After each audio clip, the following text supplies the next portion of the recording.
Monsieur le Président, je ne poserai pas la rafale de questions de l'orateur précédent sur le futur plan État-région, car nous sommes aujourd'hui sur un accord de 2 ans, seulement de 2 ans, certes, et je ne confondrai donc pas les deux dossiers. Vous nous présentez aujourd'hui à la fois l'accord de relance conclu entre l'État et notre région pour la période 2021-2022, ainsi qu'un amendement au contrat de plan, toujours État-région, portant sur les volets mobilité multimodale et du contrat de plan État-région 2015-2020. C'est en effet un rattrapage. Cet accord porte sur un engagement financier global de 2,6 milliards d'euros, porté à part égale par l'État et la région et qui doit permettre de financer le plan de relance régional. Cet accord de financement fait apparaître des fonds versés par l'État par le biais du plan national France Relance, ainsi que des crédits régionaux exceptionnels affectés à sa mise en œuvre. Si nous reconnaissons l'urgence de la situation économique créée par les effets de la crise de la Covid-19 et la nécessité de soutenir l'économie régionale, nous contestons à la fois l'avance des frais que la région doit faire sur le volet infrastructure, autant que la répartition des crédits entre les 5 grandes thématiques retenues. Ainsi, sur le volet transport, l'accord de relance présente un effort particulièrement important en raison, nous dites-vous, de l'état catastrophique du réseau ferroviaire, révélé par l'audit réalisé par SNCF Réseau en 2017 et qui est le fruit de la défaillance de la SNCF, je le rappelle, que nous n'avons de cesse de dénoncer. Je rappelle que nous sommes du reste de la région de France où le réseau ferroviaire est le plus en mauvais état.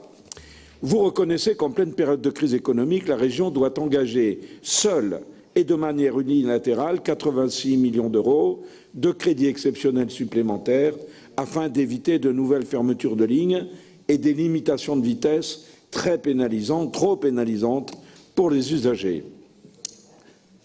Cet engagement financier correspond à un dépassement, on l'a déjà évoqué, de 23 millions d'euros sur le volet voyageurs du plan directeur d'investissement dans le réseau ferroviaire pour la période 2019-2027, adopté en 2019. Or, ce dernier prévoyait déjà d'investir 532 millions dans notre réseau, hors des compétences régionales, pour pallier de l'État et de la SNCF dans ce domaine. Les investissements supplémentaires et urgents proposés pour ces 2 années qui viennent dans cette délibération s'inscrivent clairement dans la continuité de cette idée. Nous l'avons déjà évoqué à plusieurs reprises. Malgré la crise sanitaire et son poids financier sur nos finances, vous réaffirmez bien entendu votre volonté des travaux de la Pont-Canfranc. Nous en prenons acte. Bien entendu, nous comprenons l'urgence d'investir pour sauver notre réseau ferroviaire, qui est dans un état catastrophique. Cependant, nous exprimons notre vive inquiétude, une fois de plus, sur le coût exorbitant de ces multiples investissements à venir, si l'État et surtout la SNCF continuent à ne pas jouer suffisamment leur rôle. Comment la région, je pose la question une fois de plus, comment la région pourrait-elle supporter financièrement, je rappelle les 532 millions, mes chers collègues, comment pourrait-elle supporter financièrement un tel coût et cela ne résulte pas de pénaliser nos investissements dans le reste des transports, notamment sur le volet routier, qui est tout aussi essentiel à notre avis.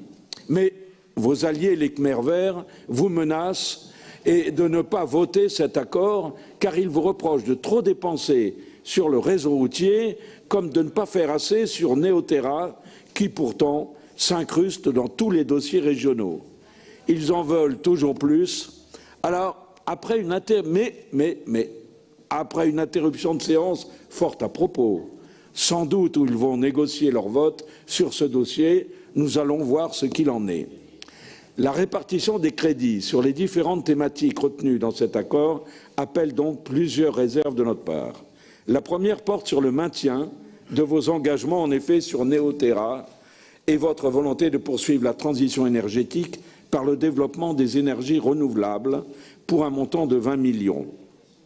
Je reconnais tout à fait certains crédits dans des lignes sur Neoterra qui correspondent à des besoins Nous l'avons jamais caché. Mais là, sur ces 20 millions de francs, je parle évidemment d'installations d'éoliennes qui détruisent le paysage et polluent nos sols par des tonnes de béton, ou bien de panneaux photovoltaïques tout aussi impossibles à retraiter. Vous proposez également, dans le cadre de la politique nationale de verdissement des ports, d'affecter 13 millions à celle-ci au niveau régional.